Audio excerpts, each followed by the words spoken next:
Yeah, so I'm back with another episode here, and I looked back over the last week and tried to see why privacy was not more embedded initially into the Constitution when it was written in 1787. And I'm not a constitutional expert or anything. I'm not going to pretend to be that. Um, so I'm not going to go too much into that. But it did occur to me, here we are still, we're in 2026. Privacy seems like an issue, um, but it's an issue that doesn't have legs sometimes because there isn't an amendment to the Constitution really that generally protects your right to privacy.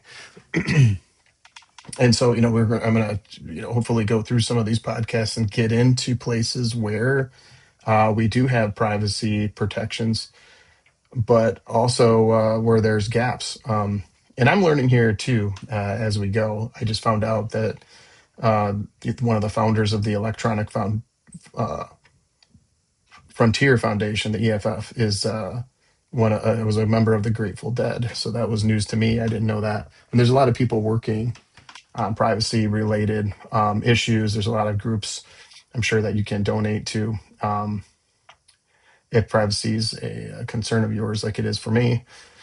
But um, as I've kind of gone through it and I'm learning a little bit here, a question I did have is maybe why this wasn't embedded further into the Constitution when um, the country wasn't originally founded. And looking through it, it just looks to me like it wasn't a thing in 1787 when the Constitution was written. If you think back there, in the 1700s, there were no light bulbs, certainly no computers. No cars. So picture that. I mean, just no electricity, and no light bulbs, no vehicles. You're farming. You're on large crops of land. Where you can still see the night sky, and things are generally quiet, and and more still. And I just think privacy, honestly, was a default. The idea that we were going to be one day so crowded and connected that it needed definition seemed probably so foreign, or at least just so far away from your practical reality that it really didn't rise to the surface. So instead, we get things like the Fourth Amendment, which prevents unreasonable search and seizure, things like the Fifth Amendment that protect you from, incriminating yourself, testifying against yourself. And those things seemed really specific to pushing back against British rule, things that they saw kings do that they were trying to protect citizenry against. So not just this general right to privacy. Um, and I think that is what people need today. I'm not really pushing any specific policy or anything here. I'm just trying to understand um, why we don't have that yet. It seems strange to me that we you know take our entire lives and put them on social media and things, and social media tends to retain rights to do with that information whatever they want. That we have data brokers that buy and sell information about us. We've had credit reporting companies collecting data on us even before we had social media and data brokers, and it doesn't seem to be slowing down. So it just seems like every time you pay with a credit card, everything you do is recorded now, and there's less and less sort of privacy. And I don't know if that's a good way to be, but as I look back, yeah, the framers of the Constitution didn't really think of it.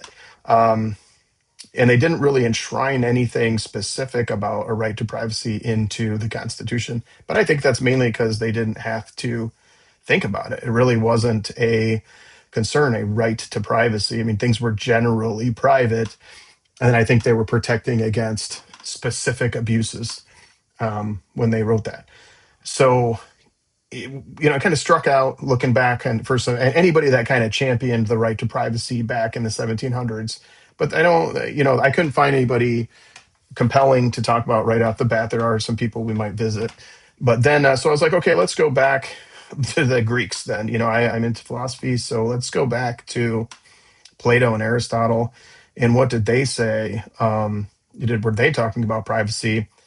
And from what I found, Plato and Aristotle had some disagreements, but Plato in particular, he's actually less. He's on the least private side. Um, in his book, The Republic, where he's outlining, an ideal society. They were really the guardians of the Republic. Didn't have any personal property at all. They didn't even. Everything was communal. The children were communal. The wives were communal. Um, and it seems like they generally thought that private life was less good than public life. That your private life was the place where you had to maybe do your bodily natural duties was in private, but where you became a person, where you were a citizen, where you sort of elevated yourself to your ideal version of yourself was through, the polis, was through the city, it was being a citizen and participating in dialogue and debate.